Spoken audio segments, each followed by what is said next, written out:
Vaksin COVID-19 di Indonesia telah didistribusikan di beberapa daerah. Pada tahun ini, pemerintah berencana melaksanakan vaksinasi nasional secara bertahap dengan target 70%. Namun, ada beberapa kelompok orang yang tidak boleh mendapatkan vaksin. Berikut liputannya. Tujuan vaksinasi nasional diantaranya untuk mencapai kekebalan kelompok atau herd immunity. Menurut perkiraan Badan Kesehatan Dunia (WHO), agar kekebalan kelompok ini bisa efektif untuk menghentikan penyebaran virus, sedikitnya 60 hingga 70% populasi harus divaksinasi.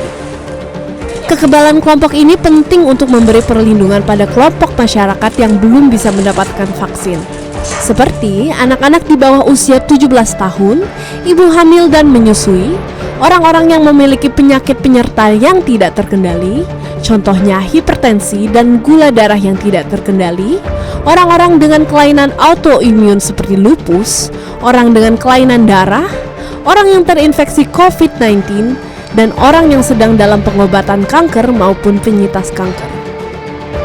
Menurut juru bicara vaksin Satgas COVID-19, Siti Nadia Tarmizi, di Indonesia persentase orang yang tidak mendapatkan vaksin sekitar 20 hingga 30% dari total populasi. Jadi ada beberapa kondisi-kondisi walaupun kita pada rentang usia 18 sampai 59 tahun itu karena kondisi kesehatan kita yang seperti itu tidak bisa menerima vaksinasi.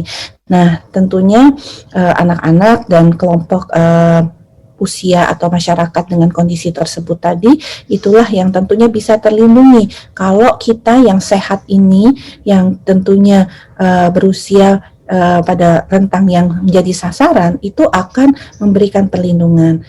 Sementara itu, menurut epidemiolog Diki Budiman, pencapaian kekebalan kelompok juga bergantung pada efikasi vaksin. Efikasi memiliki 3 variabel. Ada yang bersifat proteksi, artinya dengan divaksin seseorang tidak akan terjangkit virus.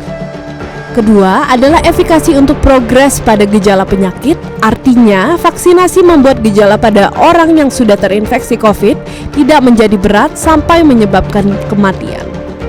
Yang terakhir dan paling penting adalah efikasi vaksin dalam memutus transmisi penyebaran.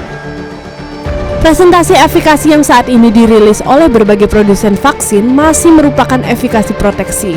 Namun, efikasi vaksin untuk mencegah penyebaran masih perlu ditunggu sampai vaksinasi massal mulai berjalan. Yang saat ini digembar-gemborkan disampaikan 70-80% itu adalah asumsi saat ini.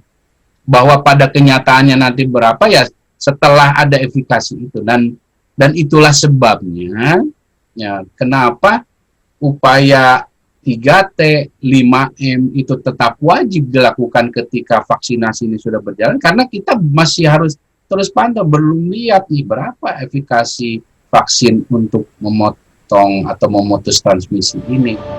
Presiden Joko Widodo menargetkan dapat memvaksinasi 181,5 juta warga dalam 12 bulan. Angka tersebut diharapkan cukup untuk memutus rantai penyebaran virus SARS-CoV-2. Syarah Mediana, Nugrah Endrianto, Jakarta.